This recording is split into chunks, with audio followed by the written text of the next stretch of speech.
Good evening, my dear friends. Tonight I want to speak to you about one of the most misunderstood subjects in all of human experience: wealth. Not the accumulation of money, not the acquisition of possessions, not the manipulation of external circumstances to increase your bank balance. I want to speak to you about wealth as it truly is, a state of consciousness that you can enter right now, regardless of your current financial circumstances. Most people believe they will feel rich when they get money, but I tell you tonight that you will get money when you feel rich. This reversal of cause and effect is not wordplay. It is the fundamental principle upon which all manifestation operates. Wealth is not something you achieve. It is something you are. And you can be wealthy right now in this moment before a single external circumstance changes. The revelation that transformed my understanding of wealth came through observing a remarkable man who attended my lectures for months. He was well dressed, spoke with confidence, carried himself with natural authority, and radiated an unmistakable sense of prosperity. Other students would often ask him for business advice, assuming he was quite successful financially. One evening after a lecture, this same man approached me with a curious expression. "Neville," he said, "I must tell you something remarkable. Everyone here assumes I'm wealthy because of how I carry myself, and the truth is, I feel wealthy. Completely, genuinely wealthy. Yet my bank account tells a different story. I've been unemployed for 8 months and have very little money. But somehow I can't shake this feeling of abundance and prosperity.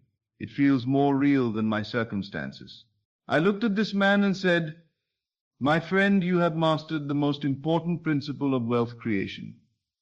You have learned to feel wealthy independent of external circumstances. Your consciousness of wealth is real, more real than your temporary financial condition. The external world must conform to your internal state."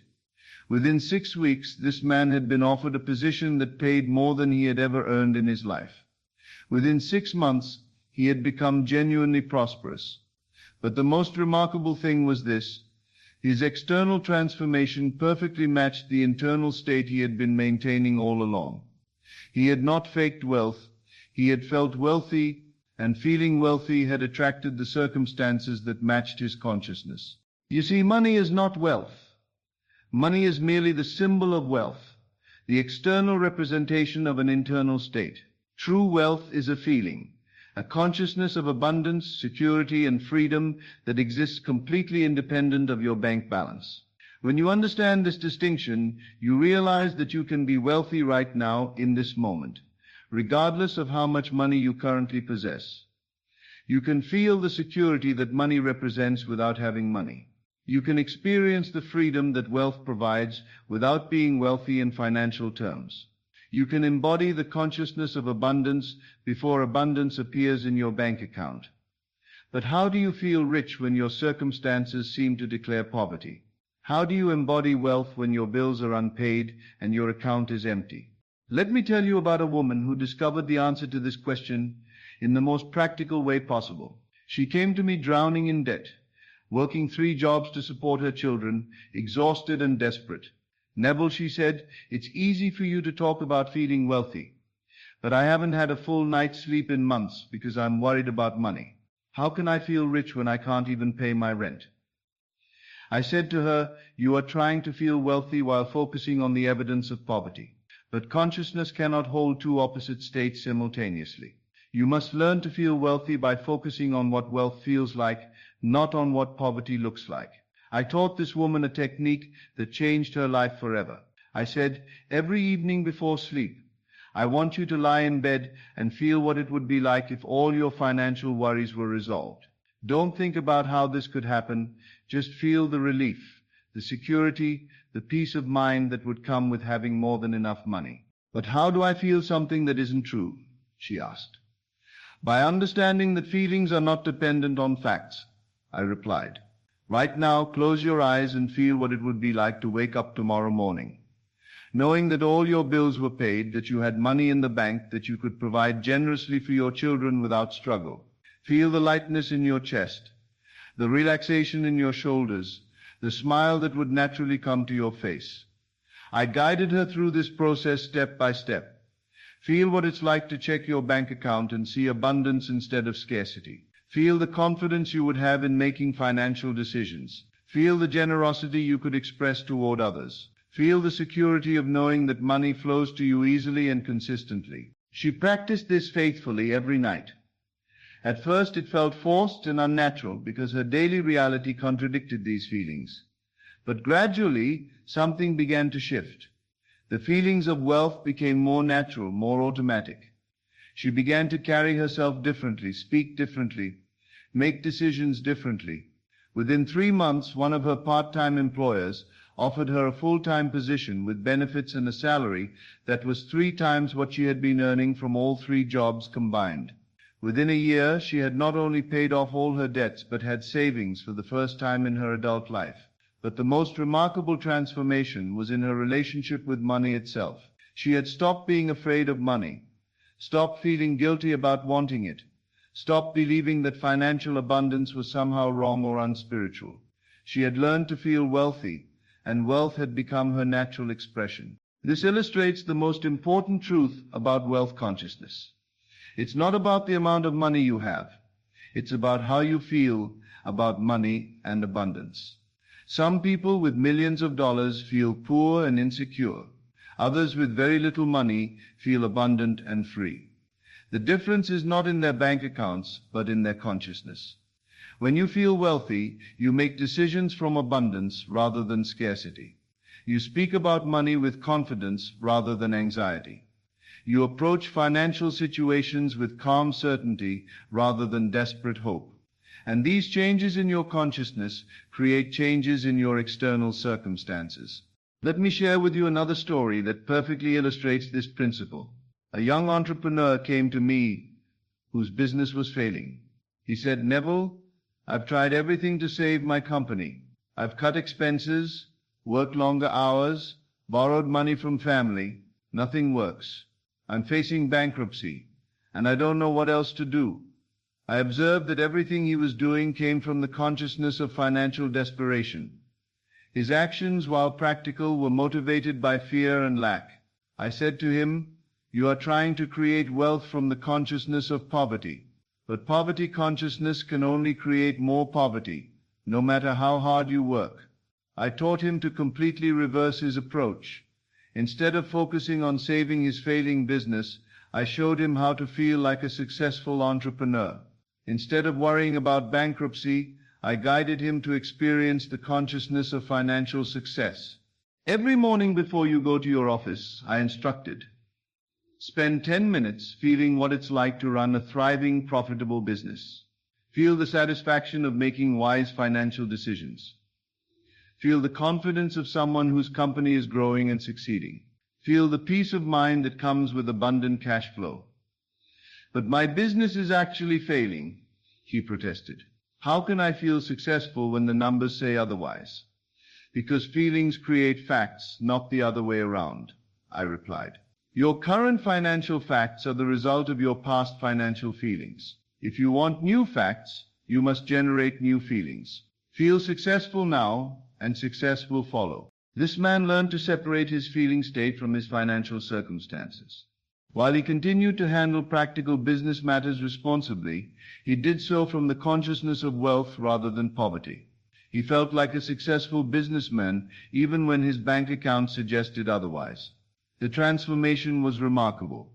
Within weeks, he began making business decisions with greater clarity and confidence. New opportunities appeared that he had never noticed before. Clients began responding to him differently. His entire approach to business changed because his consciousness had changed. Within 8 months, his business had not only recovered, but had become more profitable than ever before. He had learned the secret of feeling wealthy before becoming wealthy, and this feeling had manifested as external success. Now let me address a common concern. "Neville, if I feel wealthy when I'm not, am I lying to myself? Am I living in denial of my financial reality?" The answer is that you are not denying your current financial circumstances. You are choosing to identify with a different level of truth. Your bank balance is one level of reality, but your consciousness is a deeper level of reality that can change any external circumstance. When you feel wealthy, you are not pretending that your bills don't exist. You are claiming the wealth that exists in consciousness and allowing it to manifest in physical form. You are not ignoring your current situation. You are creating a new situation through the power of feeling. Think of it this way. A seed planted in the ground does not deny that it is currently underground in darkness. But it does not identify with the darkness. It contains within itself the consciousness of the full-grown tree it will become. Your current financial circumstances are like the darkness around the seed. Your wealth consciousness is like the tree that already exists in potential. The key to feeling wealthy is to focus on what wealth represents rather than on money itself. Wealth represents security, freedom, peace of mind, the ability to be generous, the power to make choices based on preference rather than necessity. You can feel all of these things right now, regardless of your current bank balance. Let me tell you about a man who mastered this principle so completely that his transformation seemed miraculous to everyone who knew him. He was a taxi driver in New York City, working long hours for modest pay, supporting a large family in a small apartment. By all external measures, he was not wealthy, but this man had learned something profound. Wealth is a state of consciousness, not a financial condition. Every day as he drove his taxi, he would feel what it was like to be financially free. He would imagine that he was driving not out of necessity, but out of choice. He would feel the security of having abundant money in the bank. He would experience the peace of mind that comes with financial freedom. Most importantly, he would feel grateful for the abundance that already existed in his life. He appreciated his health, his family, his ability to work, the beauty of the city he drove through each day. He felt wealthy because he focused on the wealth of experience and opportunity that surrounded him constantly. One day a passenger left a briefcase in his cab. When he returned it to the man's office, he discovered that the passenger was a successful businessman who had been looking for someone exactly like him. Honest, reliable, hardworking to manage a new venture. Within a year, this former taxi driver had become a partner in a thriving business. But the most remarkable thing was that he carried the same consciousness of abundance into his new circumstances that he had maintained while driving the taxi. Wealth had not changed his consciousness. His consciousness had attracted wealth. He had felt rich as a taxi driver, and feeling rich had made him rich. This brings us to one of the most important aspects of wealth consciousness: gratitude for what you already have. You cannot feel genuinely wealthy while focusing on what you lack. Wealth consciousness begins with appreciation for current abundance, no matter how modest it may appear. Look around your life right now and notice the wealth that already exists. You have a roof over your head, food to eat, clothes to wear, air to breathe. You have the capacity to think, to feel, to imagine, to choose. You have access to knowledge, to beauty, to human connection. When you truly appreciate what you already possess, you discover that you are already far wealthier than you realized. A woman once came to me complaining that she could never feel wealthy because she had so little money. I said to her, "Let me ask you something. How much would someone pay to have your eyesight if they were blind? How much would someone give to have your mobility if they were paralyzed? How much would someone pay to have your freedom if they were imprisoned?" She began to cry as she realized the immense wealth she had been taking for granted. "I never thought of it that way," she said. "I am wealthy. I just hadn't been appreciating my wealth." From that moment forward, she began each day by feeling grateful for the abundance that already existed in her life. This gratitude created a consciousness of wealth that attracted even greater abundance. Within months, her financial situation had improved dramatically, but more importantly, she had learned to recognize and appreciate wealth in all its forms. The practice of feeling wealthy must become a daily discipline, especially in the moments before sleep when your subconscious mind is most receptive. Lie in bed each night and feel what it would be like if all your financial desires were fulfilled. Don't focus on the how or the when. Focus only on the feeling of having abundant money. Feel the security of knowing that you always have more than enough. Feel the freedom to make choices based on what you want rather than what you can afford. Feel the joy of being able to give generously to others. Feel the peace of mind that comes with financial abundance. Most importantly, feel grateful for the wealth that you are claiming. Gratitude seals the consciousness of abundance and makes it permanent in your awareness. But remember, feeling wealthy is not about greed or materialism. True wealth consciousness includes the wisdom to use money constructively, the generosity to share abundance with others, and the understanding that money is a tool for expressing your highest values, not an end in itself. When you feel genuinely wealthy, you naturally want to contribute to the welfare of others. You understand that abundance is meant to flow, not to be hoarded. You use your wealth to create beauty, to solve problems, to make the world a better place. I want to leave you with this truth. Wealth is your natural state. Abundance is your birthright. You were born to prosper, to thrive, to have more than enough for yourself, and plenty to share with others. Any feeling of lack or limitation is a temporary condition that exists only in consciousness and can be changed by changing your consciousness. Feel rich now, my friends, not because you have money, but because you are consciousness itself, and consciousness lacks nothing. Feel wealthy because abundance is the truth of your being. Feel prosperous because prosperity is your natural expression. The money will follow because money always flows toward the consciousness that feels worthy of receiving it. But more importantly, you will discover that true wealth was never about money at all. It was about recognizing the infinite abundance of being that you have always been. Feel rich now, and discover that you have always been richer than you ever dared to imagine. As always, thank you for joining me on this journey into the depths of consciousness. Remember, you are not here by accident. You are here because your soul is ready for this truth. Take these teachings and let them transform not just your mind but your entire reality. Until we meet again in consciousness, keep assuming your greatness and living from the end of your desires. This is Best of Lectures. I will see you in the next video.